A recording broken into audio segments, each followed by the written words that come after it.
नमस्कार, अभी हम फर्रुखाबाद में मौजूद हैं और आप सभी को पता है कि बिहार का जो महाबोधि मंदिर है, जो जिसे हम बुद्धिस्ट भाषा में बोध गया बिहार भी बोलते हैं, तो उसी को लेकर आज आप देख सकते हैं सभी लोगों के हाथ में कुछ ना कुछ पट्टियां पकड़े हुए हैं और इसमें सभी में लिखा हुआ है रिपील बीटी एक्ट 1949 और बोधि महाविहार को पूरी तरह से बौद्धों को सौंपा जाए और ब्राह्मण मुक्त किया जाने की मतलब इन लोगों की अपील है। सभी जो बुद्धिस्ट हैं वो सभी आज जिलाधिकारी कार्यालय पर यहाँ पर एकत्रित हुए और इन सभी लोगों की मांग है कि बीटी एक्ट 1949 जो है उसे पूरी तरह से खत्म किया जाए।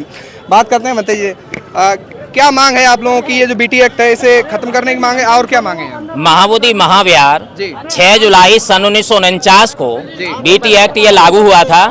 इसमें ये प्रावधान रखा गया था, प्रावधान 4 बौद्ध रहेंगे, 4 हिंदू रहेंगे और वहाँ का जिलाधिकारी होगा वो ब्राह्मण होगा, उसके चेयरमैन वही होंगे। भारतीय संविधान 26 जनवरी सन 1950 को जब लागू हो गया तो उस एक्ट को खत्म हो जाना चाहिए अनुच्छेद 25-26 के अनुसार, लेकिन ये अभी तक खत्म नहीं हुआ और हम लोगों का वहाँ उत्पीड़न हो रहा है। बौद्धों को वहाँ अभी धरना प्रदर्शन दिया गया, उसमें पुलिस वालों ने शासन के आदेश के अनुसार उनको ले गए। इस तरीके से अत्याचार हो रहा है। हम चाहते हैं कि महाबोधि महाविहार है, बौद्ध लोगों को सपोर्ट कर दिया जाए। ये आंदोलन अभी से नहीं चल रहा है। धम्मपाल अनागारिक जब भारत में आए उन्होंने भी इसकी आवाज़ उठाया। सुरेश ससाई हमारे भंते जी थे जो जापान से आकर आजीवन भारत में ही रह गए, वो उन्होंने भी आवाज़ उठाया। 1992 के बाद जो है भंते आनंद आगरा के हैं, उन्होंने इस आवाज़ को उठाया और भंते लामा जो आनंद लामा जी हैं उन्होंने आवाज़ को उठाए रहे हैं। अभी वर्तमान में उन्हीं के समर्थ में हम भी सब लोग आए हैं। महाबोधि महाविहार मुक्त कराया जाए और ऐसा हम बौद्ध लोगों को सपोर्ट कर दिया जाए, अन्यथा ऐसा नहीं होता है तो हमारा एक तो चला गया साकेत जिसे अयोध्या है, अयोध्या में फैसला सुनाया गया, लेकिन वहाँ के जो उत्खनन में निकला उसका वीडियो क्लिप अभी सार्वजनिक नहीं किया गया। किसके अवशेष निकले पता तो चले, किनके अवशेष निकले। एक साकेत चला गया, दूसरे जाने की तैयारी ये कर रहे हैं वर्तमान सत्ता हमारे महाबोधि महाविहार को, इसलिए वो हम बौद्ध लोगों को सपोर्ट कर दिया जाए, अन्यथा जो उत्खनन हो उस उत्खनन के अनुसार उनको सपोर्ट कर दिया जाए, यही हम चाहते हैं। आप लोगों की ये जो मुद्दा है ये इंटरनेशनल बन चुका है, देखने को मिल रहा है कि बाहर से भी सपोर्ट आ रहा है, फिर भी भारत सरकार नहीं सुन रही है। क्या लगता है कुछ होगा या नहीं होगा? ये हमारे महाबोधि महाविहार का मुक्त आंदोलन अमेरिका में, लंदन में, ब्रिटेन में, बर्मा में सब जगह चल रहा है, जापान में चल रहा है, लेकिन वर्तमान सत्ता यहाँ के फायदा उठाने के लिए जब हमारे प्रधानमंत्री जाते हैं, लैंड ऑफ बुद्धा बोलते हैं कि बुद्ध की नगरी से आए हैं और यहाँ आकर के हम लोगों के साथ यह व्यवहार होता है, आप खुद देख रहे हैं।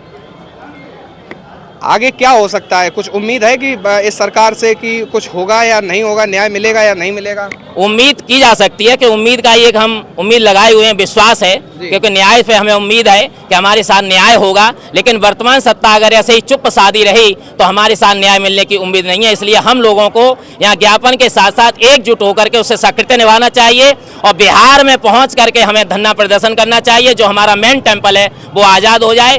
देश विदेशों से आज भारत में आते हैं हमारे बोध गया के मेन टेम्पल को दर्शन करने के लिए, क्योंकि भगवान तथागत गौतम बुद्ध जी ने वहाँ बुद्धत्व प्राप्त किया था, इसलिए उसका प्रसिद्धि है, इसलिए उसकी महानता है।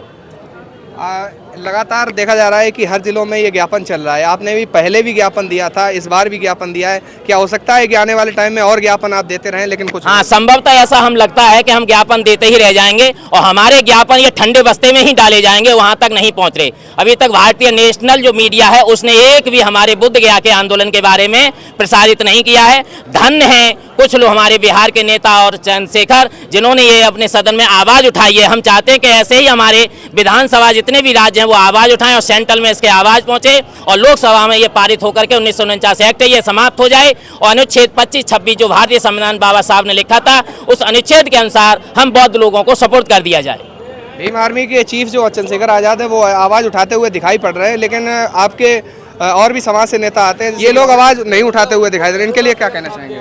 हाँ, ये अभी नहीं उठा रहे हैं, इनका कारण है कह तो इन्हें अपनी सत्ता का खतरा है जी।